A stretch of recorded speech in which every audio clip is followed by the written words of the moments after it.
the civilized Indian.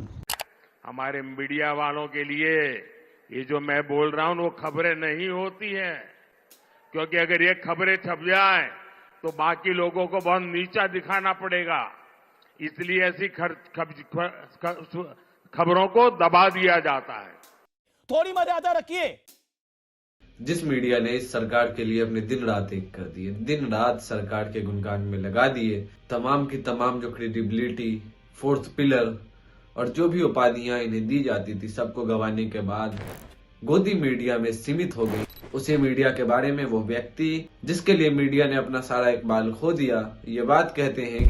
हमारे media वालों के लिए ये जो मैं बोल रहा हूं वो खबरें नहीं होती हैं। सोचिए मीडिया वालों के दिल पर कितनी बुरी गुजरी हो।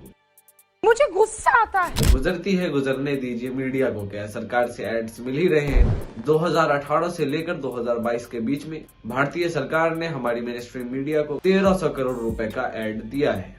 प्रधानमंत्री मोदी जो कह रहे हैं कि मीडिया के पास वक्त नहीं है उनकी क्लिप को दिखाने का, उनकी इस बात को दिखाने का, क्योंकि अगर ये बात वो दिखाते हैं तो उन्हें सबको नीचा दिखाना पड़ेगा। प्रधानमंत्री को छोड़िए, उनकी बात तो दूर की है, हम एक आम भाजपा नेता को देखते हैं जो कि मीडिया डिबेट में आते हैं।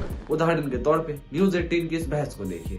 इस बहस में आप देख सकते हैं कि भाजपा दल के नेता, सत्ताधारी नेता के बारे में 4-5 कटिंग्स मौजूद है, छोटी छोटी वीडियोस। उसमें ये बताने की कोशिश की जा रही है कि देखिए कैसी बात कह दी है, कितनी बड़ी बात कह दी है, भयानक बात कह दी है विपक्ष वालों के खिलाफ, कि सारा का सारा विपक्ष ध्वस्त हो गया है और बर्बाद हो गया और इधर उधर हो गया है।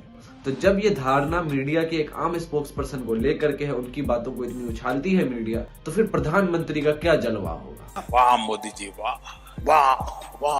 आप इंटरव्यूज को उठा के देखिए, कभी बटुए पे प्रश्न होता है, कभी आम खाने पर प्रश्न होता है, कभी किसी चीज पर प्रश्न होता है, कभी यहाँ प्रश्न कर रहे हैं, कभी वहां प्रश्न कर रहे हैं, कभी इस पर प्रश्न कर रहे हैं, कभी उस पर प्रश्न कर रहे हैं, बस मुद्दे पे प्रश्न नहीं करती है हमारी मीडिया। सच दिखाना आपको कोर्ट कचहरी के चक्कर लगवा सकता है।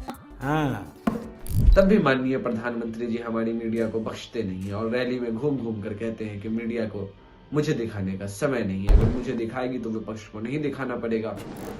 2014 के बाद से तमाम आंकड़ों को उठा करके देख लीजिए, चाहे प्रेस फ्रीडम इंडेक्स की रैंकिंग हो या फिर हो प्रेडिटर्स ऑफ प्रेस फ्रीडम, उन सब सूचियों में किस व्यक्ति का नाम है हमसे और आपसे छिपा हुआ नहीं है। आपसे खतरनाक इस देश के लिए कोई हो नहीं सकता।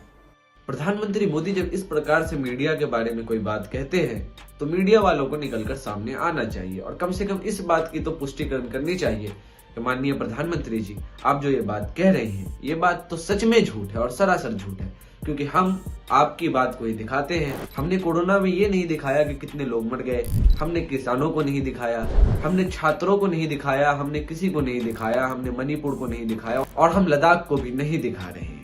और हमने हर बार आपका गुणगान गाया, आपके नेता ने जो बात कही हमने उसे बढ़ा चढ़ाकर बताया। किसानों को खालिस्तानी कहा, शाहीन बाग में जो महिलाएं बैठी थी उन्हें 200-200 रुपए और 500-500 रुपए में किराए की औरतें बताई। और जो बात आपके नेता की तरफ से आई या आपकी तरफ से आई, चाहे वो थाली बजाने वाली हो या फिर ढोल पीटने वाली हो, हमने सब में आपके साथ बढ़ चढ़ कर कदम से कदम मिलाया है। आपका ये बात कहना हमको बुरा लगा है, कम से कम इतना तो मीडिया कह ही सकती है। आज चुनौती ये है कि अगर लोकतंत्र को बचाना है, संवैधानिक मूल्यों को बचाना है या बचे हुए लोकतंत्र को जिंदा रखना है कि जितना है उतना ही रख लें, तो इस मीडिया से लोकतंत्र को बचाना पड़ेगा।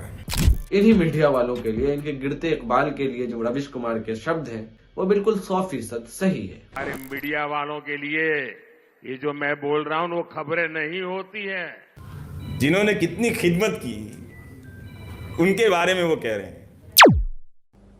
लोकतंत्र में मीडिया अगर ताकतवर नहीं होगा तो लोकतंत्र चलेगा नहीं। I am sorry, Babu.